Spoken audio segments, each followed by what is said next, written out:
ओम शांति। कोई भी नेगेटिव वायुमंडल या परिस्थिति के प्रभाव से बचने के लिए ये अंतर्मुखता का अभ्यास सीख लें। ओम शांति। आज के मेडिटेशन कमेंट्री है अंतर्मुखता पे। अव्यक्त मुरली 24 जून 2031 में बाबा ने अंतर्मुखी बनने के फ़ायदे बताए हैं। इसी मुरली के आधार पर हम ये मेडिटेशन कमेंट्री करेंगे। तो चलिए स्टार्ट करते हैं। मस्तक के बीच में मैं आत्मा ज्योति स्वरूप एक चमकता सितारा अनुभव करेंगे। मैं आत्मा अपने डबल लाइट स्वरूप, मैं अपने फरिश्ता स्वरूप में संपूर्ण सफ़ेद प्रकाश का शरीर। अभी मैं फरिश्ता उड़ चला आकाश की ओर। आकाश चांद तारों को पार कर पहुंच गया सूक्ष्म वतन में। चारों ओर सफ़ेद प्रकाश। सामने मेरे बाप दादा मुझे दृष्टि दे रहे हैं। अभी बाबा के सामने बैठ जाएं। अनुभव करेंगे उन्होंने अपना वरदानी हाथ मेरे सिर पर रख दिया है और मुझे वरदान दे रहे हैं। अंतर्मुखी भव, सदा निर्विघ्न भव, सफलता मूर्त भव। इन वरदानों की प्राप्ति से मैं एक अंतर्मुखी आत्मा हूँ। इस अंतर्मुखता के गुण के कारण अंतर्मुखी रहने से मैं सदा निर्विघ्न रहूँगा। हर कर्म में निर्विघ्न बनने से मेरा हर कर्म सफल होगा। मैं सफलता मूर्त आत्मा हूँ। मैं हर कर्म में सदा विजयी हूँ। मैं एक अंतर्मुखी आत्मा हूँ। स्वयं भगवान ने मुझे वरदान दिया है अंतर्मुखी भाव। अंतर्मुखता की स्थिति में स्थित होने के कारण मेरा हर विघ्नों से बचाव होगा।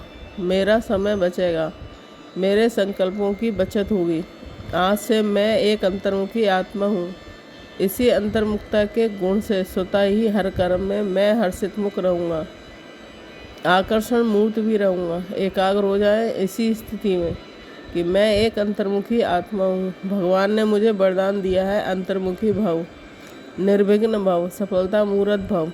इसी अव्यक्त स्थिति में स्थित होकर हमें बाप दादा के महावाक्य सुनेंगे। अव्यक्त मुरली 1971। अंतर्मुखी बनने से फ़ायदे। कोई भी नई इन्वेंशन जब निकालते हैं तो जितनी पावरफुल इन्वेंशन होती है उतना ही अंडरग्राउंड इन्वेंशन भी करते हैं। आप लोगों की भी दिन प्रतिदिन इन्वेंशन पावरफुल होगी। जैसे अंडरग्राउंड करते हैं वैसे ही आप भी जितना अंडरग्राउंड अर्थात अंतर्मुखी रहेंगे उतना ही नई नई इन्वेंशन योजनाएं निकाल सकेंगे। अंडरग्राउंड रहने से एक तो वायुमंडल से बचाव हो जाएगा। दूसरा, एकांत प्राप्त होने के कारण मनन शक्ति भी बढ़ती है। तीसरा, कोई भी माया के विघ्नों से सदा ही सेफ्टी का साधन बन जाते हैं। अपने को सदैव अंडरग्राउंड अर्थात अंतर्मुखी बनाने की कोशिश करनी चाहिए। अंतर्मुखी होकर के कार्य करने से एक तो विघ्नों से बचाव, दूसरा समय का बचाव, तीसरा संकल्पों का बचाव व बचत हो जाएगा। अमृत वेले अपनी बुद्धि के कारोबार का प्रोग्राम भी पहले से ही सेट कर देना है। जैसे स्थूल कारोबार का प्रोग्राम बनाते हो वैसे अपनी बुद्धि का क्या क्या कारोबार हुआ व क्या कार्य बुद्धि से करना है। तो जब प्रोग्राम सेट करेंगे तभी समय की बचत और सफलता अधिक हो सकेगी। ओम शांति।